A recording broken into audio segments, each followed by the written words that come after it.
Olá, eu sou André Malta e esse é o canal Isso Aqui Não É Grego, uma abordagem descomplicada da literatura clássica e não clássica.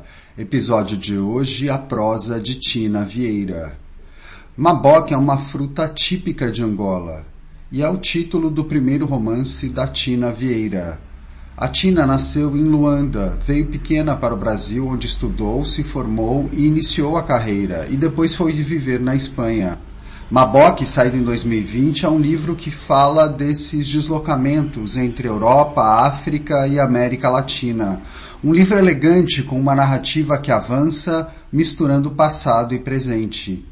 De um lado, a gente tem a voz em primeira pessoa de Leonor, a mulher jovem que deixou o Brasil há pouco tempo e logo no começo da história está enterrando o pai em Portugal.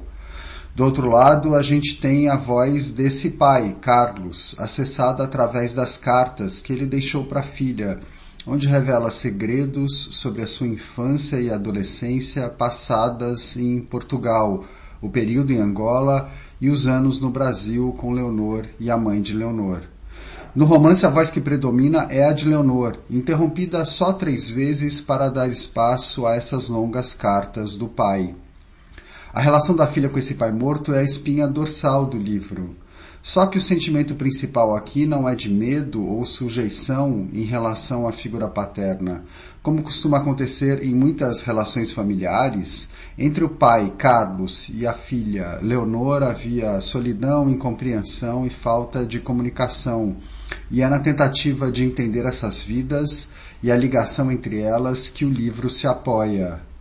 Um pai é sempre um pai, uma mãe é sempre uma mãe, por mais que falhem em ser pais e mães e se ausentem temporária ou definitivamente.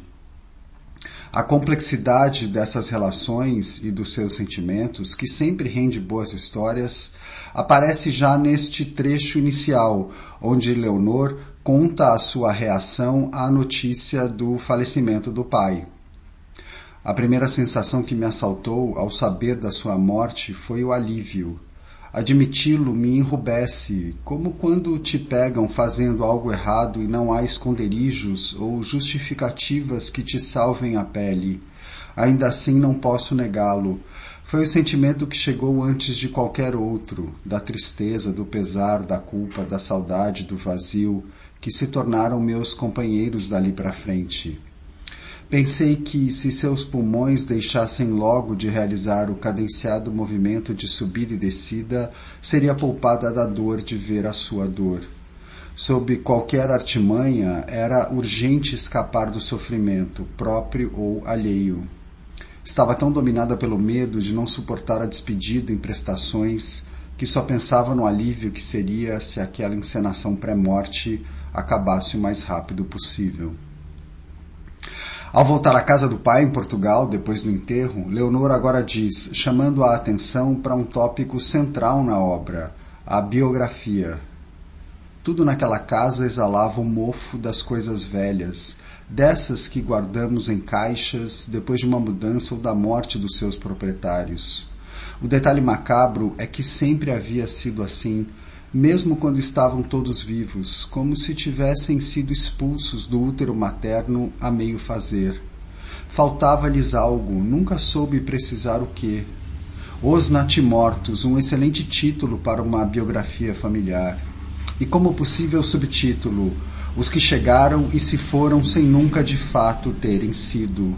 A única que podia escapar a esse vaticínio era eu, porque, pelo menos em tese, ainda dispunha de tempo.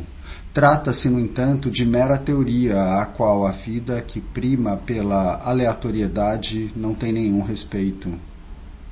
Na reflexão de Leonor sobre sua vida e a da sua família que percorre o livro, uma ideia que aparece em destaque é a do não pertencimento, porque Leonor conta que era chamada de Brazuca em Portugal e de Portuga no Brasil.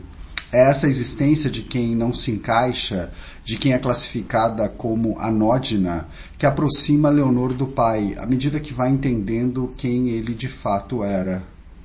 Junto com isso, o trabalho de Leonor como enfermeira, cuidando de idosos, traz outras camadas ao livro, pelos temas que evoca. Há ainda a linguagem fluida e mansa da Tina, com seus pequenos usos estranhos ao português do Brasil, o que dá um charme especial à narrativa. Ouçam essa passagem em que Leonor chega para cuidar de uma senhora com Alzheimer e é recebida pelo marido dela. Quando bati à porta, Joaquim veio me receber com um ar maroto. Sorriu, como sempre, mas dessa vez luzia algo mais no canto dos seus olhos. A boa disposição desse senhor de 70 anos tinha o poder de levantar-me o ânimo e, ao mesmo tempo, de me fazer sentir uma queixinhas. Por isso, às vezes, diante dele, baixava os olhos, não por timidez, mas sim por vergonha da minha pequenez. O mesmo Joaquim pode dizer a Leonor estas palavras, refletindo sobre a doença da esposa. Por isso, escuta-me, o tempo de viver é agora, o futuro não existe de verdade, só na nossa imaginação. A vida é como um relógio de areia. No início passa muito devagar, de maneira quase imperceptível. Olhas de novo e parece que está tudo no mesmo sítio. De repente, a partir de um ponto difícil de precisar, a areia começa a deslizar para o andar de baixo com mais rapidez, a escorregar, a escapar pela abertura minúscula, a ser sugada por uma força invisível. A partir daí, sem saber como nem porquê, a vida escapole das mãos, a morte se torna uma presença quase palpável. O tempo está a acabar e sabemos que já não haverá horas suficientes. O livro da Tina está cheio de trechos bonitos assim. É essa figura complexa que vai sendo mostrada à medida que reage à morte do pai e interage com os idosos dos quais cuida. Nessa mesma linha, uma das cenas para mim mais bonitas do livro traz esta lembrança de Leonor de uma situação com o pai que a desconcertou. Ouçam. Uma vez flagrei-o chorando na companhia de um cachorro, e foi das coisas mais humanas que o vi fazer. O animal pertencia à vizinha, e como meu pai sempre foi amante dos bichos, gostava de levá-lo para casa durante umas horas. Ficava com ele no colo, acariciando-lhe o pelo como nunca o via acariciar ninguém. Nessa tarde, uma semana antes de saber que estava condenado, passou muito tempo no quintal, com Kiko nas pernas. Desde a cozinha via a cena. Distraído, afagava-lhe o lombo cor de canela. Depois recostou a cabeça no cadeirão, fechou os olhos e as lágrimas começaram a escorrer mansamente pelos pômulos abaixo. Não soluçou, não alterou sua expressão serena, nem deixou de afagar o cachorro em nenhum momento. Seguia o mesmo ritmo de vai e vem com a mão, como se o movimento o relaxasse, o fizesse esquecer os grilhões que o magoavam tanto. Como eu disse, o drama da protagonista, Leonor, gira em torno da tentativa de entender quem era esse pai morto, um pai distante e que nunca a abraçava. Lendo as cartas dele para ela, trechos em que ele narra e esclarece a sua própria história, descobrimos que no fim da infância ele fora brutalmente afastado da família. Depois tinha trabalhado algum tempo numa carvoaria, ainda em Portugal, sua terra natal, e finalmente fugido para Angola em busca de uma vida melhor. É lá que descobre o maboque, que descreve assim numa das cartas deixadas. Uma das cenas de que mais me lembro dessa época é a descoberta do maboque, fruta típica de Angola. Por fora, amarela como uma laranja e com uma casca muito dura, por dentro uma polpa agridoce e sementes castanhas. Anos mais tarde, quando passei a morar no Brasil e trabalhar no aeroporto, tentei muitas vezes que alguém me trouxesse um exemplar, mas nunca tive sucesso. Se fechar os olhos e fizer um esforço de concentração, sou capaz de me ver novamente ali, com 20 anos, sentado no chão de cimento do quintal de uma casa no bairro Sarmento Rodrigues, rodeado de portugueses que já estavam lá mais tempo em África e que queriam mostrar-me as delícias do além-mar. Prova que vais gostar. Nunca comeste nada igual. Eles não me mentiam. Nas cartas, o pai traz à tona também as questões envolvidas no processo de colonização e descolonização do continente africano pelos brancos europeus, um tópico que infelizmente termina não sendo aprofundado no livro. Depois de uns anos, Carlos é obrigado a deixar Angola por causa da Guerra de Independência e termina indo viver no Brasil. É no trecho referente a esses anos que revela o segredo de uma relação extraconjugal e do filho que teve com a amante, elementos que dão ensejo à segunda parte do livro, curta e em terceira pessoa, onde vemos o retorno de Leonor ao Rio em busca do irmão que nunca conheceu. Dá para dizer que Mabok é um romance que dialoga, pelo menos na figura do pai, e em certa medida na de Leonor, com aquele gênero em prosa que desde a antiguidade nunca sai de moda, a narrativa biográfica.